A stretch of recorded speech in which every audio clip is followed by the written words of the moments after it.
Counting ప్రక్రియను సజావుగా నిర్వహించాలి. నాగర్ కర్నూలు జిల్లా కలెక్టర్ పి. ఉదయ్ కుమార్ ఎన్నికల నిబంధనలను పక్కాగా పాటిస్తూ ఓట్ల లెక్కింపు ప్రక్రియను అత్యంత పారదర్శకంగా సజావుగా నిర్వహించాలని నాగర్ కర్నూలు పార్లమెంటు నియోజకవర్గ రిటర్నింగ్ అధికారి కలెక్టర్ ఉదయ్ కుమార్ సూచించారు. నెల్లికొండ మార్కెట్ యార్డులో జూన్ 4న చేపట్టనున్న నాగర్ కర్నూలు పార్లమెంటు నియోజకవర్గ ఓట్ల లెక్కింపుకు పురస్కరించుకొని కౌంటింగ్ సూపర్వైజర్లు, సహాయకులు, మైక్రో అబ్జర్వర్లు శుక్రవారం సమీకృత జిల్లా కార్యాలయాల సముదాయంలో 2వ విడత శిక్షణ తరగతులు నిర్వహించారు.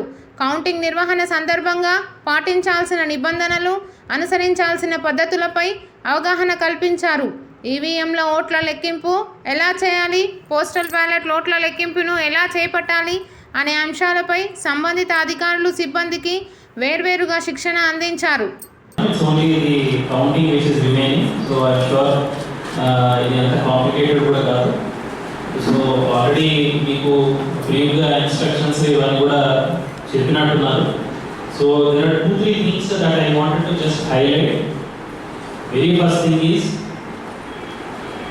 మీరు మషిన్ తీసుకొచ్చిన తర్వాత సీల్స్ ఇంటాక్ట్ ఉన్నాయి అని చూపించేది ఒకటి చేస్తారు. ఫస్ట్ విషయం, ఏజెంట్స్ ఎవరైతే పక్కన కూర్చుంటారో వాళ్ళకి చూపిస్తారు.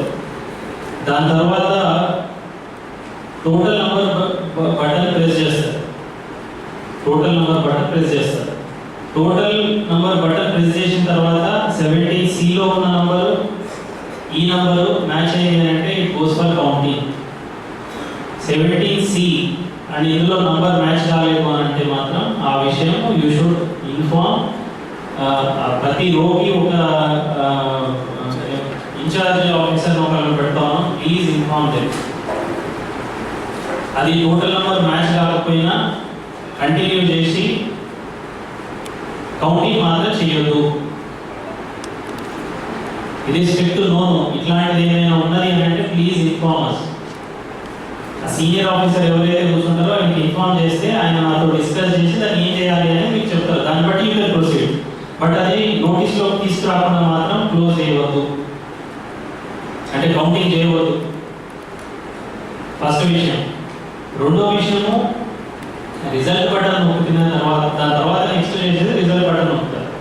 రిజల్ట్ బటన్ నొక్కినప్పుడు అది క్లోజ్ చేసిందా లేదా అని మీకు తెలుస్తుంది. ఎనీవేస్ మీరు ఫస్ట్ చెక్ చేసింది 17Cలో ఉన్నది, ఇందులో ఉన్న టోటల్ టాలీ అవుతున్నది అని అంటున్నారు కాబట్టి క్లోజ్ చేయకపోతే ఏజెన్సీ చూపించేసి క్లోజ్ చేస్తారు. Only this issue, rest all the issues మిగిలినవన్నీ కూడా వీళ్ళు టేక్ కేర్. దీని కాకుండా మిగిలిన కేసెస్ ఏమొస్తాయండి, అది రెస్పాండ్ కాదు. మిషన్ రెస్పాండ్ కాకపోతే మీకు అక్కడ ఉన్నటువంటి సూపర్వైజరీ ఆఫీసర్కి అది చెప్తారు. వాళ్ళు ఎవరు, మా దగ్గర ఉన్న మాస్టర్ ట్రైనర్లు ఎవరు ఉంటారు, ఆయన దాన్ని బెల్ ఇంజనీర్నో ఈసీఎల్ ఇంజనీర్నో పిలిపించేసి బ్యాటరీ తీసి కొత్త బ్యాటరీ పెట్టి మళ్ళీ ఆన్ చేసి రెస్పాండ్ అవుతుందో లేదో చెప్తారు. చూస్తే రిజల్ట్ వస్తుంది, లేదంటే తీసి పక్కన పెట్టడం.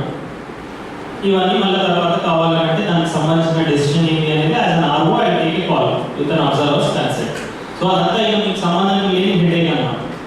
డిస్ప్లే కనబడకపోయినా, దాంట్లో నుంచి టోటల్ నోట్స్ రాకపోయినా,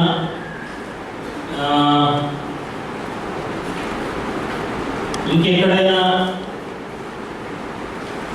49 MA అని ఒక కంప్లైంట్, ఒక క్లాస్ కి ఎవరైనా కంప్లైంట్ చేసిన అట్లాంటి కేసెస్ మన దగ్గర లేవు. సో అవి కూడా ఏమి తీసి పక్కన పెట్టాల్సిన అవసరం లేదు. సో ఓన్లీ నేను చెప్పిన ఈ కేసెస్ తప్పితే మిగిలిన వాటి గురించి మీరు పెద్దగా you need not bother much.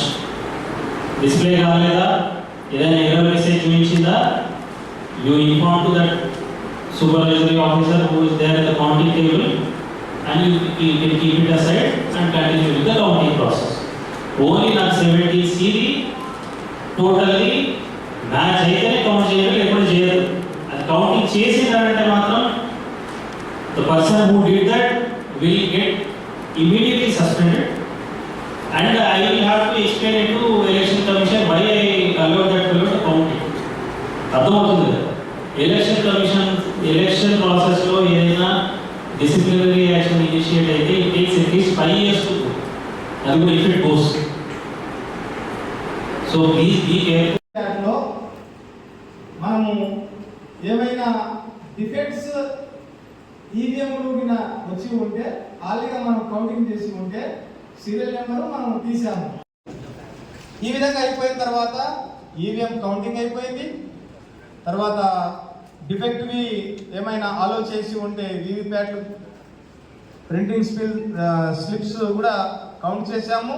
మొత్తం అయిపోయింది అనుకుందాం. లాస్ట్ వెరీ ఇంపార్టెంట్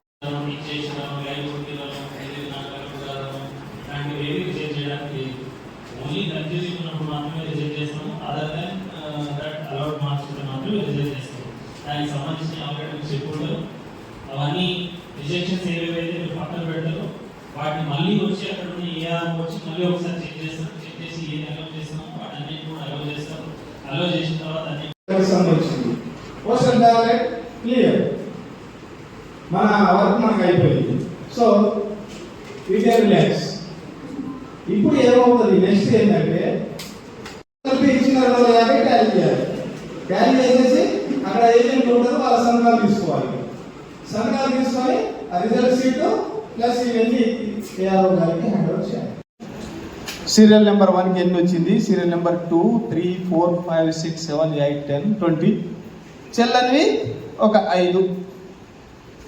మీకు రిజల్ట్ షీటు పోస్టల్ బ్యాలెట్కి రాసేటప్పుడు మీరు ఎన్ని తీసుకున్నారు మీకు ఐడియా ఉందని ఏమైనా ఉంటే తీసి పక్కకు పెట్టాలి.